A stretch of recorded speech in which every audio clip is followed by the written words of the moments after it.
Yan. Okay?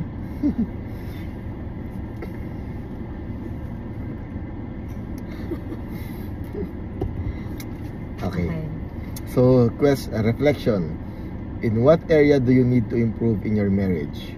Growing through conflict, honesty, or being a step ahead? Okay, so let's start dun sa grow through conflict. Okay? Ikaw, anong masasabi mo dito? Tingin ko na naman natin, na-overcome na natin yung pag-handle ng conflicts. Although, syempre, andun pa rin yung hindi pa rin perfect, di ba? Pero oo, talagang natitest pa rin tayo. Pero that's the beauty of it. Kapag pareho tayong natitest, may molding of character. Yun. Ayan. Tingnan mo, sabi nga dito, how well couples repair the damage from their conflict is a vital component to a long and successful marriage. Kasi totoo yun na parang yung conflict kasi inevitable yan. So, nagkakatalo lang kasi ang mga couple kasi is nagkakatalo lang sila kung paano nila i-handle yung conflict and ano yung response nila, paano nila i-resolve yung pinagdadaan ng conflict. Doon nagkakatalo kasi lahat naman ng couples may pinagdadaanan, di ba? Almost every day may disagreement, may mga conflicts sa iba't ibang bagay, pero it's all about it boils down kung paano natin i-handle, kung paano tayo paano yung response natin pag may mga ganong sitwasyon. Which is tama yung sinabi mo na parang masasabi natin na kung i-compare natin yung sarili natin, let's say 5 years ago, diba? Masasabi natin na kahit paano by the help of syempre church, word of the Lord, word of God, and yung pag-Bible study natin, malaking bagay yun kasi natutunan natin yung mga bagay that are glorifying to the Lord. Kasi may mga bagay kasi na akala natin okay lang, pero hindi naman pala. Ayun, so yun ang isa pang agandahan na parang nare-resolve natin yung mga conflicts natin in a godly perspective, in a biblical way. Diba? Not all the time. Of course, not perfect, pero not perfect. Yes, not perfect, pero at least most of the time naman, diba? Kung i-compare mo tayo kung ano tayo before, diba? Ayun, so next is, ano yung pangalawa? Gentle honesty. A marriage should have a culture of honesty. This is only built if both believe that being honest is absolutely necessary. So sabi pa dito, we think avoiding truth will prevent pain, but in the end, it only causes more.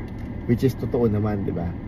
Na minsan, iniisip kasi natin na parang ayoko na sabihin kahit sa mga small things, na ayoko na sabihin kasi baka magalit siya, baka masaktan siya, yung mga ganun. Pero hindi natin naiisip na mas nakaka-damage. Yes, kapag hindi mo sinabi agad, pag pinatagal mo pa, may plano ka rin naman palang sabihin, pinatagal mo pa, or totally wala kang planong sabihin.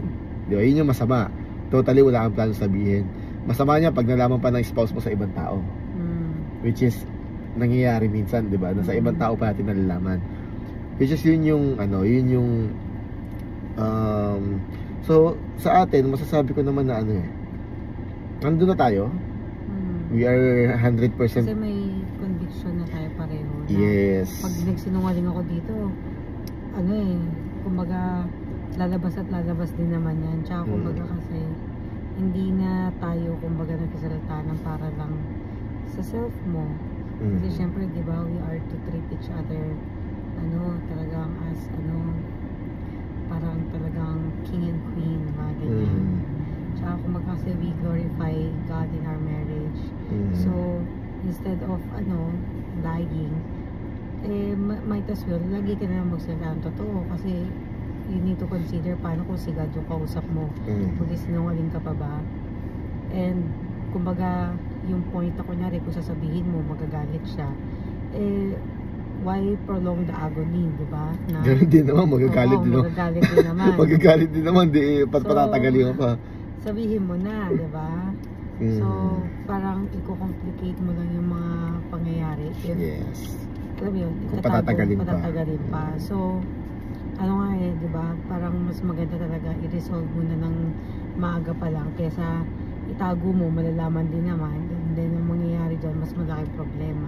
Hanggang sa hindi mo na kaya ma-handle yung sitwasyon tsaka yung kayong dalawang mag-asawa. Tsaka sabi dito, if we're honest in the little things, that will lead us to be honest in all things, which is totoo. Kasi kung hindi mo kaya maging honest sa mga little or small things, paano ka magiging honest doon sa mas mabibigat na issues na bagay, di ba? So ganun talaga eh, kapag honest ka sa mga little things, mas madali na maging honest sa'yo eh. Pag sa lahat ng bagay, sa mga mas mabibigat na issues or anything na... Siya kasi at least, hindi kapag kunyari na naging habit nyo kasi yan, naging culture nyo yan maging mag-asawa, the tendency is, nabibuild nyo yung trust na kahit kunyari, anong mangyari, alam mo yun, hindi ka magdadalawang isip na baka niloko ako nito, baka may tinatago ito. At saka nandun yung kumbaga diba ginagawa natin na yes, yes, no, no. Yes, may ganun tayo eh. Yes, yes, no, no. Sorry yun yung ano natin, yes, yes, no, no, na parang you are saying yes or no not to us, kay Lord, diba? Na you are not saying this to me, but you are saying all these words to the Lord. Na okay, sige, kung sinungaling ka, hindi naman ako, ganyan. Saka tama yung sinabi mo kanina, may conviction na kasi. So yun yung agandahan to, may conviction ka na parang nako-convict ka na kapag sa isip pa nga lang di ba? Yung isipin mo pa lang na magtago ka or mag-lie ka na about something, doon pa lang mako-convict ka na eh. So paano mo pa siya gagawin, di ba? Ayun, so I think andun naman na tayo sa honesty. Okay, and last point is be a step ahead. So ito, it talks about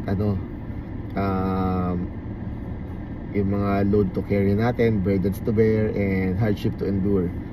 Especially sa bahay, mga trabahong bahay. Yan, kasi sabi nga dito, seeking to be empathetic in order to see the responsibilities your spouse has will help you learn how to serve them. So, meron pong binigay na example dito, sabi, surprise them by doing a chore they normally do. Diba? So, dun lang sa mga small things na yan, sa mga trabaho. Actually, sa mag-asawa, minsan nagiging issue talaga yan eh. Yung mga trabahong bahay, lalo na kung halimbawa parehas kayong nagtatrabaho.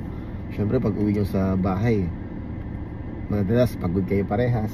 Tapos may mga gagawin pa kayo, magluluto, maghugas ng plato, maglalaba, or anything na mga trabahong bahay. Sa bata, kung meron kayong baby, maglilinis ng bahay. So marami pang gagawin pag uwi mo eh. Hindi lang siya pag uwi, kain, tulog na, hindi ganun eh. So madalas dito nagkakainisan ng mag-asawa eh, sa mga trabahong bahay. Which is sa atin naman, I don't think na umaabot naman tayo sa ganito. Ito lang siguro yung masasabi natin na talagang may kasi tayo, kumbaga may initiative. Hindi lang initiative, may tayo eh. Kumbaga that's how we show love and care sa spouses, sa isa't isa. Kasi nga yung mga trabahong bahay na ganyan, syempre yung asawa mo pag ayaw mo na mapagod, di ba?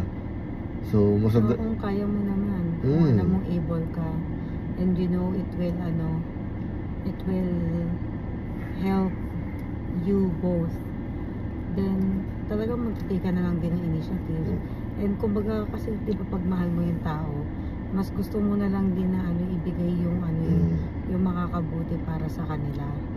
Kumbaga nagiging ka na doon, nagiging selfless ka na. Saka di ba, hindi yung sa ibang mga naririnig natin na may mga hatian sila ng trabaho sa bahay. So tayo, hindi na tayo umaabot sa ganun in a good way kasi nga hindi naman tayo nagtuturuan ng trabahong bahay kasi yung mga ginagawa natin sa bahay, hindi tayo nagtuturuan, hindi tayo nagpapakiramdaman. So alam mo yun, hindi natin kailangan umabot sa gano'n na maghati ng mga gawain kasi nga may initiative na tayo na gawin para sa isa't isa. Diba? Especially now na karating si Matmat. Oo, itong buntis ako na parang ang dami kong responsibilities na talagang dati ginagawa ko naman normally na hindi ko nagagawa ngayon because of my Which is okay current naman, naiintindihan ko situation. naman yun. Pero dun mo din kasi makikita yung parang kailangan ko ba sabihin to or hindi, kasi hindi ko naman na kailangan magsalita kasi ginagawa mo naman na. Tsaka Talaga? yung naman. So kumbaga andun yung mas nakikita mo yung mas na-appreciate mo yung kayong dalawa kasi nga as the time goes by may nadidiscover tayo, may talagang nagiging progress sa marriage, sa relationship. So yun yung beauty nun na nagbabago-bago man yung yung ang tawag dito, yung stage nyo or yung level of your relationship, nagiging maganda din yung yung nakikita natin. Although hindi din naman talaga siya madali, syempre may konting something but then hindi siya ganun ka-severe na kailangan natin pagpatulan pa. Kumbaga or pag-awayan yung mga trabahong bahay, di ba? I think hindi pa naman tayo umabot sa ganun, no? Ever since parang hindi naman tayo umabot sa ganun na nag-away tayo dahil sa trabahong bahay. Hindi pa naman. I don't think so. No, I don't think so na mangyayari naman yun. Kasi nga ito 'di ba? Ito parating si baby. So malaki yung magiging changes sa buhay natin once na kasama na natin si Matmat. So ano naman masasabi ko naman na ako I'm confident naman na na hindi mangyayari sa atin yung pag-aaway natin yung trabahong bahay kasi this is how we show love sa isa't isa. And of course kanina, yung carry each other's burden. Na kumbaga yun kasi yung yun yung kagandahan nun. When we are parang clothed in God's word, ma-remind tayo parati na we are we are a team, we are one. So ano man yung mga challenges mo, ano yung mga pinagdadaanan mo, I need to carry that too. Para at least, di ba, 2 is better than 1 nga So magiging mas magaan, magiging mas mabilis. So magiging pareho kayong productive during the day. Hindi lang yung kumbaga ako lang yung makikinabang ba or ikaw lang yung mag-benefit ng pahinga. So hindi siya ganon. Saka mas madali, di ba? Kapag halimbawa, let's say sa gabi pag uwi natin, kung parehas tayong kikilos, mas mabilis tayo makakapagpahinga ng dalawa compare sa isa lang yung kumikilos, di ba? Which is, wala namang issue sa akin yun. Kung halimbawa lang, let's say hindi ako lang yung marami akong gagawin sa gabi, wala namang problema sa akin yun. Given the situation na, lalo na pag andyan si Matmat, syempre isa sa atin magtitingin sa kanya. And of course, sabi ko nga babe, ulitin ko ulit, that's how you show love So hindi ko iisipin yun na mas marami akong ginagawa, bakit ganun?